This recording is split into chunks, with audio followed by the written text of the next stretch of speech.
ओम नमः शिवाय। आपका पुनः स्वागत है आपके अपने चैनल वास्तु गुरु में।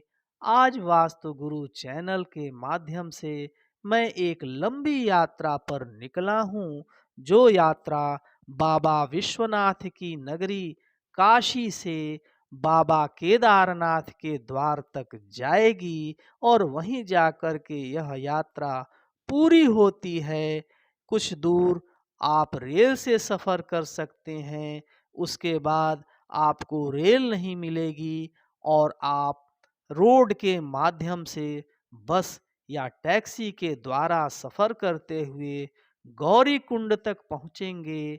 इस एपिसोड में मैं आपको गौरी कुंड की यात्रा कराऊंगा और गौरी माई के मंदिर का भी आप दर्शन करेंगे, जहां गौरी माई ने कठोर तपस्या की थी। मैं निकल चला हूं ट्रेन में।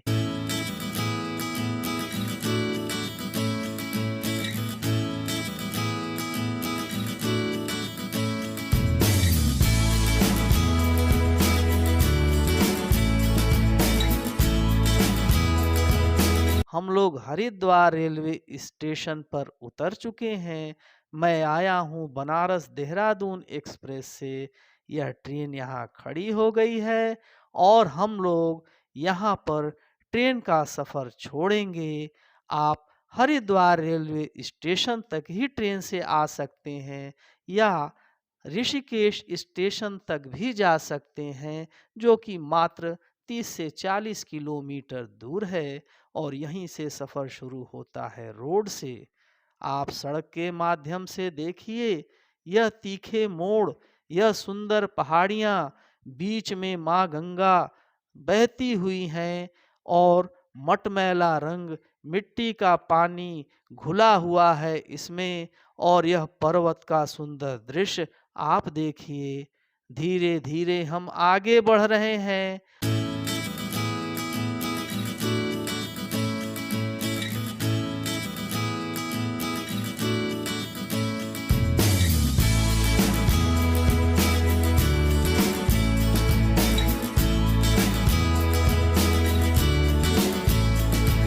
हम लोग धीरे धीरे आगे की तरफ बढ़ रहे हैं।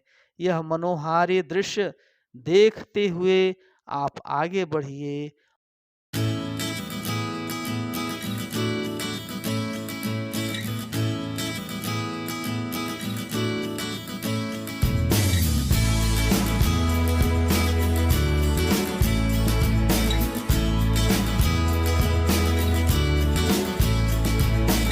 बदली यहाँ भी छाई है और आगे पर्वत पार करते हुए जब हम आगे बढ़ते हैं तो दूसरा पर्वत आ जाता है।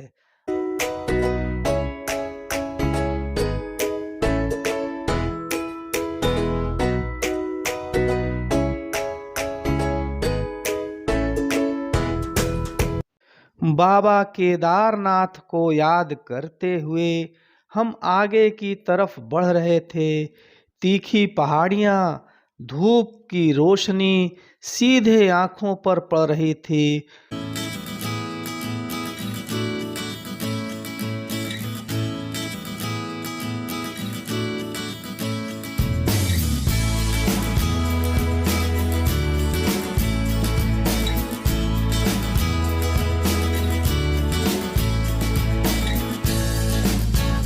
बगल में माँ गंगा की कलकल बहती धारा और उसकी आवाज लगातार कानों में गूंज रही है। हम लोग एक छोटे से पुल को पार करके आगे बढ़ते हैं तो देखते हैं कि बहुत सारी कंस्ट्रक्शन के लिए गाड़ियां खड़ी हैं, जो कि रोड को चौड़ा करने का काम कर रही हैं। रास्ता धीरे धीरे पहले से पतला होता जा रहा है। बगल में पहाड़ का सुंदर मनमोहक दृश्य, तरह तरह के पर्वत दिखाई पड़ रहे हैं। हमारी यात्रा धीरे धीरे देवप्रयाग की तरफ बढ़ रही है। हम ऋषिकेश से आगे देवप्रयाग की तरफ बढ़ चले हैं। देवप्रयाग वही स्थान है जहाँ पर माँ गंगा का निर्माण होता है। एक तरफ से अलकनंदा जो बद्रीनाथ से आती हैं और दूसरी तरफ से भागीरथी जो गंगोत्री से आती हैं। दोनों का मिलन स्थल एक संगम पर होता है। वह संगम है देवप्रयाग। हम लोग धीरे धीरे देवप्रयाग की तरफ प्रस्थान कर रहे हैं।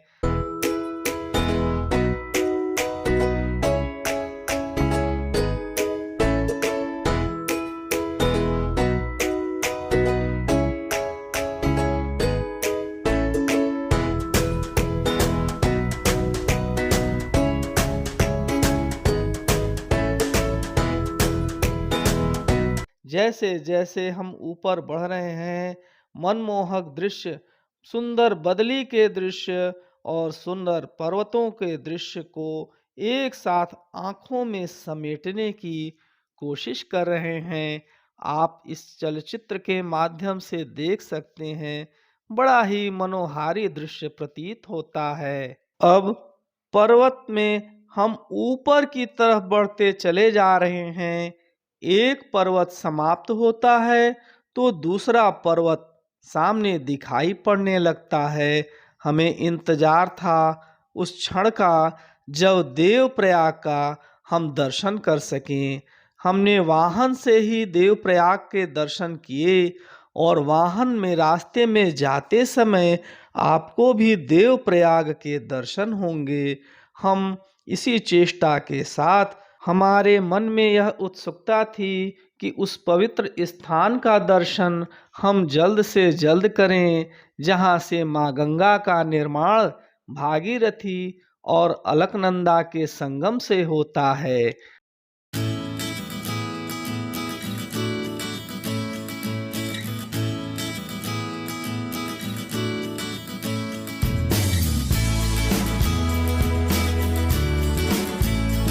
रास्ते के बीच बीच में ढाबे भी मिलेंगे, जहां आप निवृत्त हो सकते हैं और हल्का जलपान ले सकते हैं। थकान के बावजूद एक पल भी झपकी लेने की इच्छा नहीं हो रही थी, क्योंकि ऐसा मनोहारी दृश्य का एक भी क्षण छूट जाए यह इच्छा ही नहीं थी। क्योंकि एक तरफ माँ गंगा का सानिध्य और दूसरे तरफ सुंदर पर्वत दिखने लगे थे।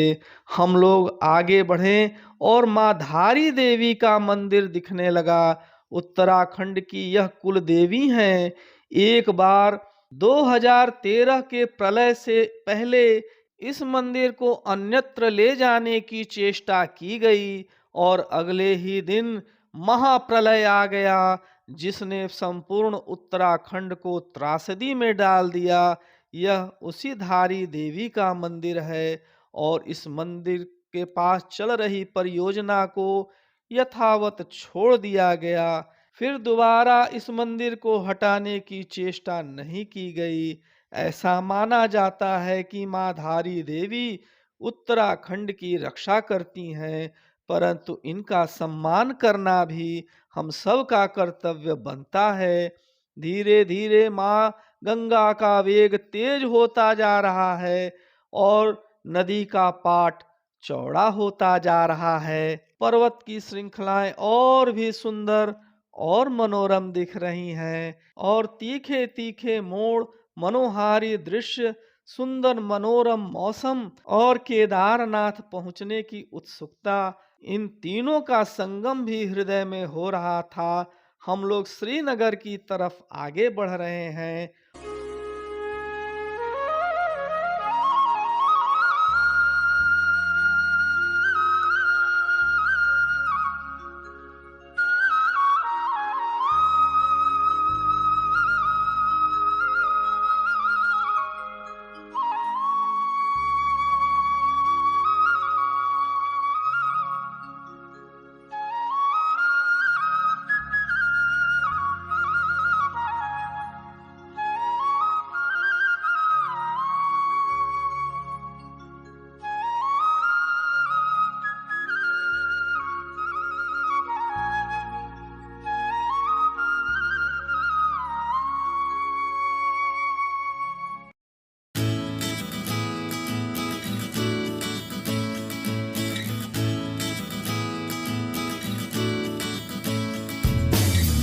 हम लोग धीरे धीरे श्रीनगर की तरफ बढ़ चले हैं।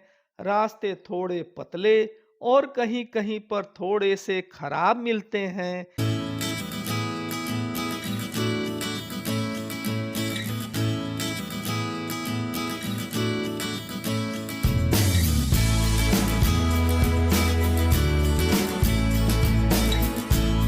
हम लोग धारी देवी के मंदिर से आगे बढ़कर इस पुल को पार करेंगे और इस पुल को पार करके नदी के दूसरी तरफ बने हुए सड़क से आगे बढ़ेंगे।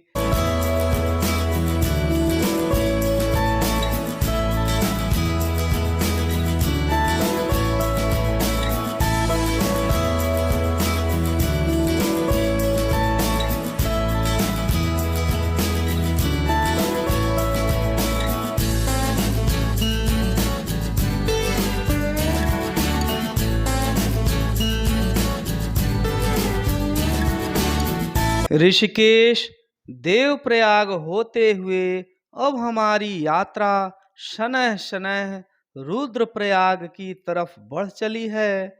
रुद्रप्रयाग शहर भी दिखने लगा है। बड़ा ही सुंदर शहर है। बगल में मंदाकिनी नदी की कलकल करती धारा स्पष्ट रूप से दिखाई पड़ रही है। और यहाँ के लोग कितने भाग्यशाली हैं। रुद्रप्रयाग जहाँ दो नदियों का संगम होता है। ईश्वर की कितनी असीम कृपा है कि इस संगम का दर्शन भी प्राप्त हुआ। हम लोग धीरे धीरे तीखे मोड़ और घुमावदार रास्तों को पार करते हुए आगे बढ़ रहे थे। रास्ते में अटखेलियां करती हुई नदियां और छोटे मोटे पुल भी पड़ रहे थे। और सामने रेलवे का एक प्रोजेक्ट भी चल रहा है। टनल बन रहे हैं। भविष्य में रुद्रप्रयाग को ऋषिकेश से जोड़ने के लिए रेल मार्ग तैयार किया जा रहा है, जिससे लोग आसानी से रेल के माध्यम से यहाँ पहुँच सकें।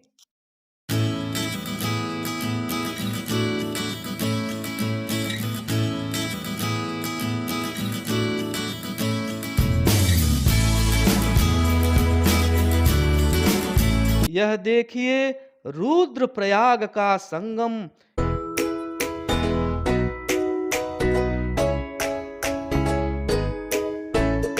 रुद्रप्रयाग जिले में स्थित अगस्त मुनि एक छोटा सा कस्बा है। यहाँ से केदारनाथ की दूरी मात्र 90 किलोमीटर रह जाती है। यह तपस्थली है अगस्त मुनि की। इसे अगस्त मुनि ने ही यहाँ बसाया था। यहाँ पर अगस्त मुनि का मंदिर आज भी विराजमान है। मुख्य मंदिर में अगस्त मुनि का कुंड एवं उनके शिष्य भोगाजीत की प्रतिमा है। साथ में अगस्त मुनि के इष्ट देव अगस्तेश्वर महादेव मंदिर है।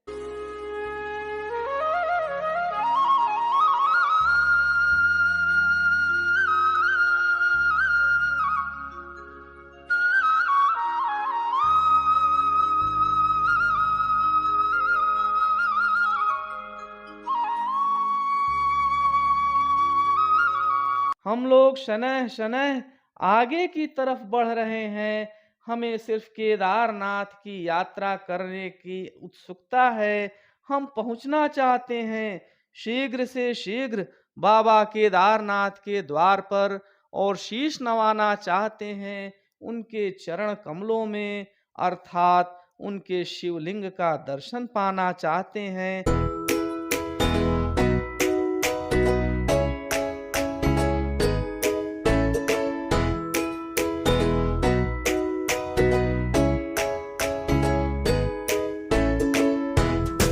चंद्रपुरी, ऊखी मठ, गुप्त काशी तक हमारी यात्रा जाएगी।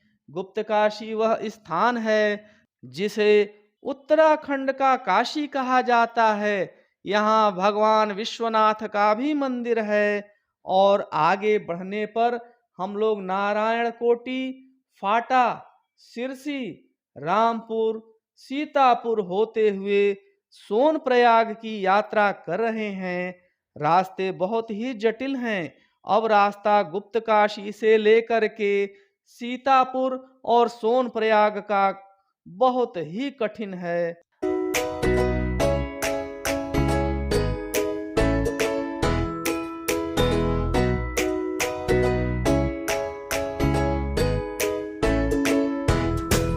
यह देखिए मंदाकिनी नदी गौरी कुंड में किस प्रकार से वेग से पर्वतों से उतरते हुए नीचे बह रही हैं।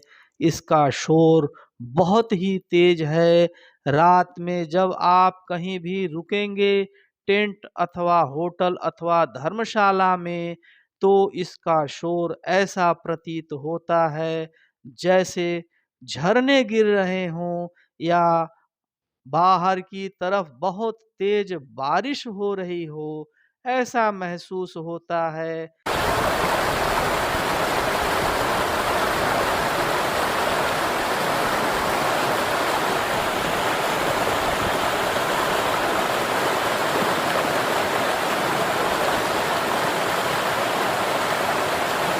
गौरी कुंड बहुत ही पवित्र स्थान है। मंदाकिनी नदी की कलकल बहती धारा के बगल में ही आपको रुकने के तमाम अतिथि गृह अथवा विश्राम गृह मिल जाएंगे। आप यहाँ पर रात्रि का विश्राम करिए। परंतु यदि आप चाहें तो रात्रि में भी पदयात्रा शुरू कर सकते हैं। यह छोटा सा बाजार है जहां पर आप अपने आवश्यकता की सारी वस्तुएं खरीद सकते हैं, जलपान अथवा भोजन कर सकते हैं। और यह मंदाकिनी नदी के कलकल बहती धारा आपको सदैव सुनाई पड़ती रहेगी। चाहे दिन हो अथवा रात, आपका मन नहीं भरेगा, आपकी इच्छा नहीं होगी कि आप यहाँ से कहीं जाएं।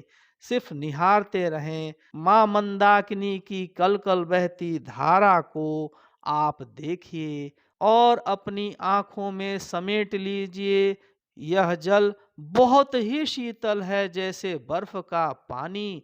आप पीछे देखिए, यह दृश्य माँ मंदाकिनी की धारा कितनी तेज और शीतल है, जिसमें स्नान करके आप अपनी यात्रा की सारी थकान दूर कर सकते हैं। मंदाकिनी नदी के ठीक किनारे गौरी माई का मंदिर स्थापित है। आप देख सकते हैं कि यहाँ कुछ कार्य भी चल रहा है।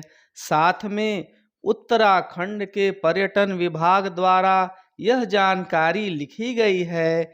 यह जानकारी चारों दिशाओं में वर्णित है।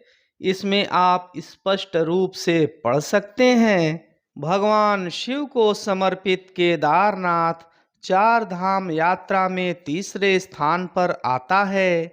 केदारनाथ 12 ज्योतिर्लिंगों में से एक है, जहां भगवान शिव स्थायी रूप से आवास करते हैं। यह हिंदुओं के लिए पवित्र स्थल है।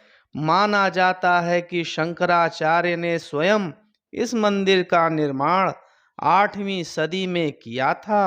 नंदी, जो पौराणिक कथानुसार भगवान शिव का वाहन है, की मूर्ति एक रक्षक के रूप में मंदिर के बाहर रखी गई है।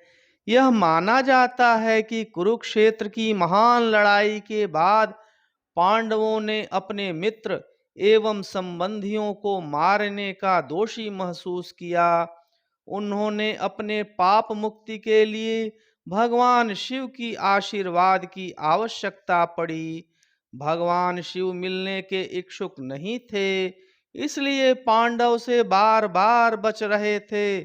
उन्होंने बैल के रूप में केदारनाथ में शरण ली। पांडवों के द्वारा पीछा किए जाने पे उन्होंने जमीन में डुबकी लगाई, सतह पर अपना कुबड़ छोड़ दिया।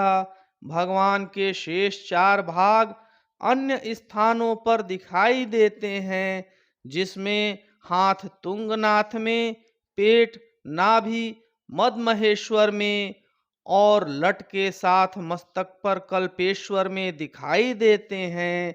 वहां भगवान शिव की अभिव्यक्ति के रूप में पूजा की जाती है। उत्तराखंड पर्यटन विभाग के द्वारा और भी सूचनाएं दी गई हैं। साथ में अक्षांश और देशांतर भी बताया गया है और निकटतम पर्यटन स्थल या दार्शनिक स्थल को भी बताया गया है।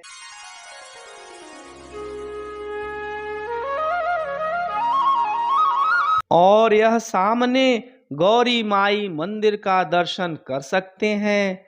यहाँ माता पार्वती ने तपस्या की थी। यहीं पर गौरी कुंड में स्नान के बाद गौरी माई का दर्शन करके यात्रा का आरंभ किया जाता है।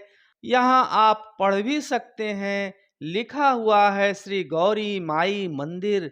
माता पार्वती की साक्षात अनुभूति यहाँ होती है। यहाँ गौरी गणपति की पूजा का महत्व है और गर्भगृह में गौरी माई की मूर्ति स्थापित है। इसी कारण इस स्थान को गौरी कुंड के नाम से हम सभी जानते हैं।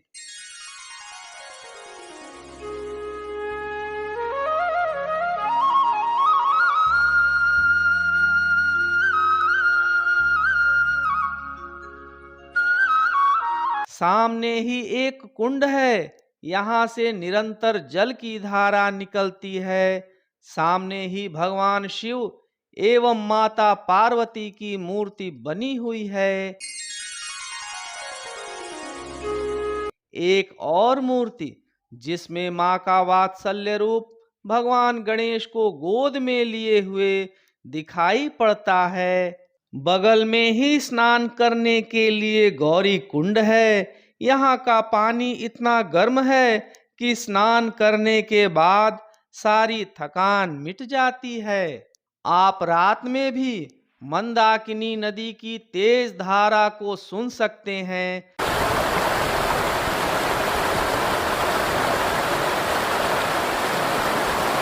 अंधेरे से कैमरे में इसे कैद करने का प्रयास तो मैंने किया, लेकिन कुछ नहीं दिखता सिवाय मां मंदाकिनी की तेज ध्वनि के।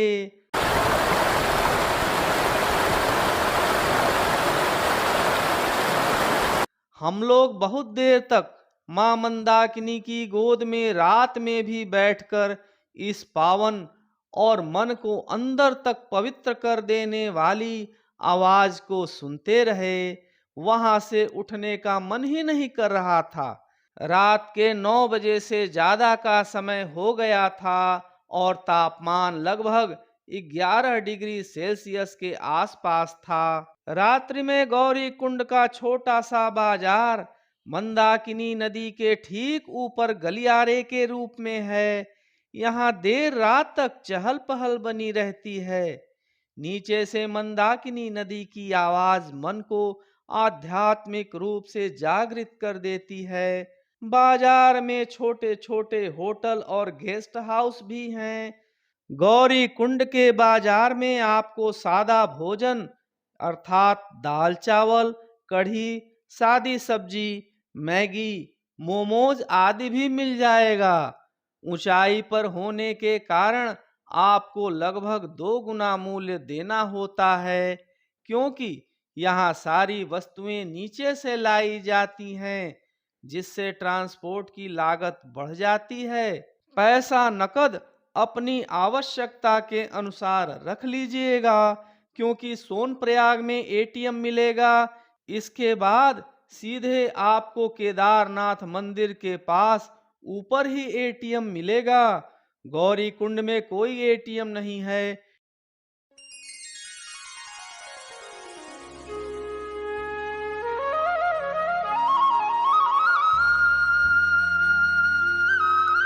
यहाँ सजावट की सारी सामग्री मिल जाती है, परंतु मंदिर की लकड़ी से बनी हुई प्रतिकृति ने तो मानो मन ही मोह लिया। इसे अपने स्मृति में सजोने के लिए आप इसे अपने साथ लेके जा सकते हैं। यह प्रतिकृति छोटे बड़े सभी आकृति में उपलब्ध है।